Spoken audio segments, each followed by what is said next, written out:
Welcome back. Our next guest is a Virginia-based businesswoman who was diagnosed with hypertension at 27 years old and then decided to go on a journey to help other business owners prevent health problems relating to the stresses of being an entrepreneur. She's going to share healthy recipes and help us learn a little bit about that later on. But first, we're going to talk with Kendra Robinson about her new book, which is called Healthy Boss, and welcome her to Virginia This Morning. Good to see you. Thanks for coming in. Thanks for having me. I worked with a doctor a couple of years ago who basically asked a question at a seminar. He says, how many dead CEOs help their companies move ahead? Right. And the answer is none, because they're dead. Exactly. So you got to take care of yourself. That's the key here, isn't it? Yes, it is. I mean, a lot of times when we are running our business, we're trying to build our business and our brand and help so many people that we lose sight of helping ourselves, and we put other people in our business before us, and it's easy to go to fast food restaurants, not work out and all those things, and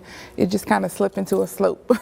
And this was particularly eye-opening as you went through an experience and then decided to make that switch and share the knowledge with others. How has that been for you? How gratifying?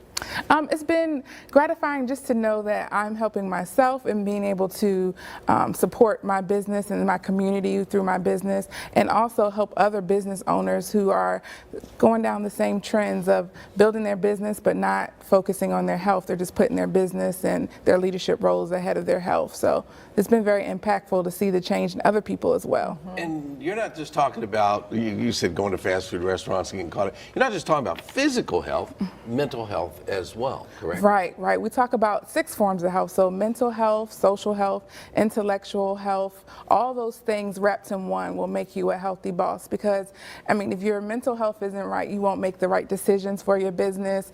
If you're not building your intellectual health, you're not growing as an entrepreneur as well. Social health, you can't just close yourself in and grow your business all the time. You have to get out and network and spend time with your family, all those things.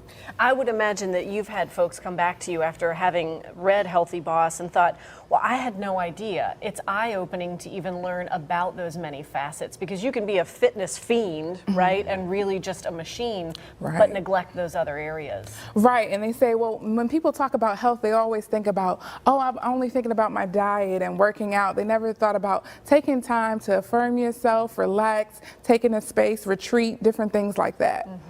I don't know if our producers planned this. We kind of got a theme going with Chardonnel was here this morning, and now you're here, and it's interesting because you say you have to have a to-do list, and it has to be realistic at the same time, right? Right, right. And I put those things in the book. I have goals in there that you can do at the end of chapter. So after I talk about the specific forms of health, it's a way that you can write down those goals and start on it today. What have folks shared with you after having read Healthy Boss? Just the small things of implementing some of the things that they learned, taking retreats for themselves and being more effective. They see that they have a clear mind now because they focus more on their mental health, making small changes, because a lot of business owners, they go to a lot of networking events and they're eating out a lot, but just being mindful when they go to those places on small changes that they can make.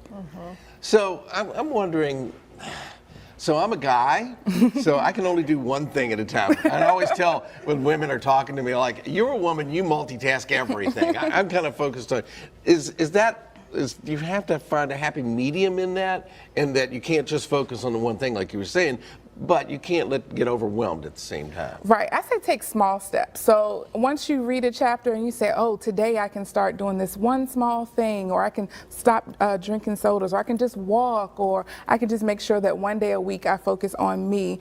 Those small things, if you implement them throughout the week, then you'll start adding more to it, and then you'll start getting healthier.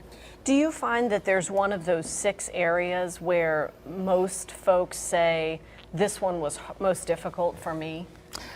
Mental health. A lot of people don't know how stressed out they are about their job. They just deal with it. They just roll over it and just keep moving, and they don't realize, wow, I was so overwhelmed. But once I step back a little bit and I focus on how to manage my stress, they saw a big difference and a big change in themselves. The conversation these days about self-care is so much more front and center and so much more open. does that make us more receptive to taking those steps and saying, I've had enough stress and I'm not going to take it anymore, and doing something different? Yes, I mean, a lot of people, when they see other people being affected by stress or even realizing themselves, it's like, wow, I need to take time to do a little self-care. A lot of people on Facebook talk about self-care Sundays, and we motivate people to do something at least one day a week so that they can take care of themselves. So because there's a lot of self-care stuff out there, a lot of people are more apt to do it. I realize now that works for Self-Care Saturday, too. We could make it Self-Care Saturday and Sunday. Self-care weekend. That sounds good. Absolutely. Well, thank you so much. Thank you. Good talking. Congratulations. Thank you so For much. more information, we're going to post a link on our website by early this afternoon. That's at WTVR.com/VTM. That's right. And coming up later, Kendra is ready to walk us through the steps on creating a delicious, tasty veggie quesadilla, one of those healthy recipes to get you back in tune as a healthy boss. Yes. We'll be back with that in just a little bit. Stay tuned.